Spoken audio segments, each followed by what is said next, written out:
नमस्कार दोस्तों, कैसे हैं आप सब लोग। उम्मीद करते हैं कि आप सब ठीक होंगे। तो आज के वीडियो में हम कुदरत से मिलने वाले हीमोग्लोबिन के सबसे बड़े सोर्स के बारे में बात करेंगे, जो कि आपके लिए भी यूजफुल होने वाला है, इसलिए वीडियो को अंत तक देखिएगा जरूर। तो आज हम कुदरत के पास मुफ्त का हीमोग्लोबिन लेने आ पहुँचे हैं और हमें पता है कि हमारी प्रकृति इतनी दयालु है कि वो महंगी से महंगी चीज़ भी हमें मुफ्त में देती है, लेकिन हमें इस बात की कदर ही नहीं है। तो आज हम जो फल लेने आए हैं उसे हम बचपन में भी खाया करते थे, क्योंकि बचपन में हमारे दिमाग में एक बात ये बैठी हुई थी कि बाजार से फ्रूट तो वही खरीदते हैं जो पैसेदार या अमीर होते हैं। तो हम किसान थे, गांव में रहने वाले, और हमारी इतनी परिस्थिति अच्छी थी नहीं कि हमारे पेरेंट्स हमें बाजार से फ्रूट खरीद के दे। तो हम ज़्यादातर यहाँ गांव में जो भी फ्रूट के पेड़ होते थे ज़्यादातर देसी होते हैं, जो शहरों में रहने वाले लोगों ने कई फ्रूट तो देखे भी नहीं होते, तो हम वो सारे फ्रूट खाते थे। और आज हम ये समझ पाते हैं कि पहले के लोग गांव में रहने वाले इतने हेल्दी क्यों थे, क्योंकि वो खाना तो उसका शुद्ध होता ही था, लेकिन जो भी फ्रूट वेजिटेबल होता था वो भी उसका घर का पकाया हुआ ऑर्गेनिक बिना दवाइयों से पकता था, तो वो भी हेल्दी होता था, इसलिए वो इतने हेल्दी रहते थे। तो इस फ्रूट को आपने शायद ही कहीं देखा होगा, गांव में रहने वाले लोगों ने तो शायद देखा ही होगा, लेकिन शहरों में ये कम दिखने को मिलता है क्योंकि बाजार में इतनी आसानी से नहीं मिलता। इसे हिंदी में नागफनी कहते हैं और इंग्लिश में कैक्टस फ्रूट कहते हैं। बाकी गांव में अपनी अपनी भाषाओं में इसे अलग अलग नाम से बुलाते हैं। तो ये हीमोग्लोबिन के जो नेचुरल सोर्स होते हैं, जैसे कि अनारदाना हो गया, बीट रूट हो गया, ऐसे जो कई बाकी फ्रूट और वेजिटेबल है उसमें सबसे शीर्ष में ये फ्रूट आता है, यानी कि नागफनी।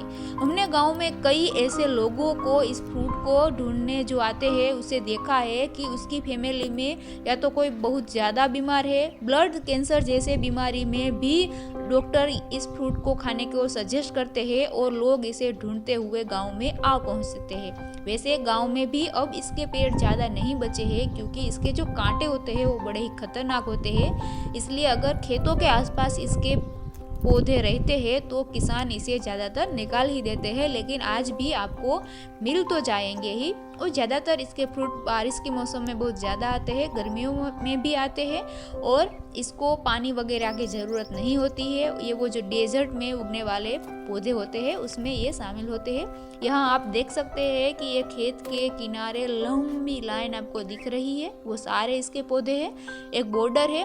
और वैसे ये अच्छी भी होती है क्योंकि जो जानवर वगैरह होता है वो आपके फसल को नुकसान भी नहीं पहुँचाते, इतने कांटेदार होती है, तो आपका खेत भी सेफ रहता है और आपको इतना कीमती फ्रूट भी देते हैं।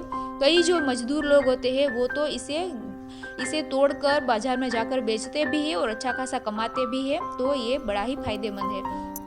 लेकिन इसको ना तोड़ना बड़ा ही कठिन होता है, हर किसी का काम नहीं होता है, क्योंकि इसमें बहुत ज़्यादा कांटे होते हैं, क्योंकि ये इतनी कीमती चीज़ होती है तो इतनी आसानी से हमें मिलने वाली है नहीं। तो इसके लिए हमें एक चिमटा चाहिए ताकि हम इसे आसानी से तोड़ सके। तोड़ना वैसे इसे आसान होता है, और बाकी आपकी आंखों के प्रोटेक्ट के लिए आपको चश्मा आप लगा सकते हैं और थोड़ा दूर रह के इसे तोड़ सकते हैं। और खासकर जब तेज हवाइयाँ चल रही हो तब इसे तोड़ना नहीं चाहिए, क्योंकि इसके फ्रूट के ऊपर छोटे छोटे कांटे लगे हुए होते हैं जो हवा से भी हल्के होते हैं, इसलिए वो हवा में उड़ते रहते हैं। और अगर गलती से भी वो कांटा आपके कपड़ों में या आपके बॉडी में चिपक गया तो बाय गॉड आपको इतना परेशान करने वाला है कि बताइए ही मत। तो ये चिमटा वगैरह तो अब आया, और बाद में इसे हम गैस स्टोव की मदद से इसे कांटे निकाल सकते हैं। लेकिन पहले तो चिमटा भी नहीं था, गैस भी नहीं था गाँव में, तो हम इसे पता है कैसे खाते थे। इसको जमीन में मिट्टी में रख के, एक कोई पौधा होता था उसकी जो छोटी छोटी डालियाँ होती है जिसमें ज़्यादा पत्ते रहते हैं, वैसी डालियाँ तोड़ के फिर इसको धीरे से उसके ऊपर फ्रूट जो होता है उसको ऊपर ऐसे लगाते थे, मारते थे, क्योंकि इसके कांटे जो छोटे वाले होते हैं ना फ्रूट में लगे हुए होते हैं वो बड़े ही हल्के होते हैं, तो वो आसानी से निकल जाते हैं। तो हम ऐसे कांटे निकाल कर इसे बचपन में खाया करते थे और आज भी कभी कभी खा लेते हैं। लेकिन अब इसको आसान तरीका ये है कि आप इसे गैस स्टोव की मदद से कांटे हटा दें। तो ये खाने को तैयार है, आप ऐसे भी खा सकते हैं। तो फिलहाल हमें आज बहुत सारे कैक्टस फ्रूट मिल चुके हैं। अब आप इसे ऐसे भी खा सकते हैं और इसका जूस बनाकर भी खा सकते हैं। इसके दो तरीके हैं। तो जैसे कि मैंने बताया कि आप इसके जो कांटे हैं ना, फ्रूट में भी बड़े वाले कांटे रहते हैं, तो इसको आप ऐसे गैस स्टोव की मदद से बड़े ही आराम से इसे दूर कर सकते हैं, और ये बड़ा ही आसान और सेफ तरीका है।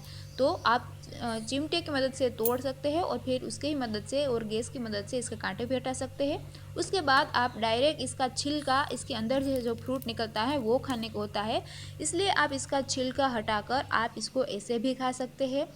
आप देख सकते हैं कि ये कलर में ना इतने बढ़िया होते हैं, इतना कि आप इसका कलर देखकर आपको कभी कभी तो इसको खाने का मन करता है। आप देख सकते हैं कि आप जैसे ही छिलका निकालेंगे अंदर से ये बड़ा ही पिंक कलर का फ्रूट निकलेगा। आप इसे डायरेक्ट खा सकते हैं। इसमें अंदर बीज भी होते हैं, बहुत ज़्यादा होते हैं। और अगर आप ऐसे ही नहीं खाना चाहते तो आप इसका जूस भी निकाल सकते हैं। वैसे ये टेस्ट में बहुत बहुत मतलब थोड़ा सा स्वीट होता है, यानी कि टेस्ट का कोई प्रॉब्लम नहीं है कि आपको अगर कड़वा है वैसा है तो आप नहीं खा सकते, टेस्ट में भी बेस्ट होता है। और ज़्यादा अगर आपको टेस्ट में बढ़िया करना है तो आप जब इसका जूस बनाते हैं तो उसमें आप थोड़ी सी चीनी डालिए ताकि ये थोड़ा ज़्यादा स्वीट लगे और आपको अच्छा लगे और पीने में भी मज़ा आए। तो थोड़ी सी चीनी डालिए, थोड़ा सा पानी डालिए और फिर बनाइए आप इसका जूस। और अभी आप देख सकते हैं कि ये पूरा हमारा ब्लड का, खून का ग्लास तैयार है। कभी आपने सुना है कि ये पूरा ब्लड का ग्लास? तो ये जूस आपका सुबह का जूस भी हो जाएगा, आपकी हेल्थ के लिए भी अच्छा हो जाएगा। और इसका कलर देखिए, आपको इसको देख के ही पीने का मन करेगा। तो अगर डेली आप 3-4 फ्रूट खाते हैं या जूस निकाल कर पीते हैं, डेली नहीं तो आप हफ्ते में 2-3 बार भी इसे पी सकते हैं, तो आपकी हेल्थ कितनी भी ख़राब हो, अच्छी होने के चांसेस बहुत ही ज़्यादा है।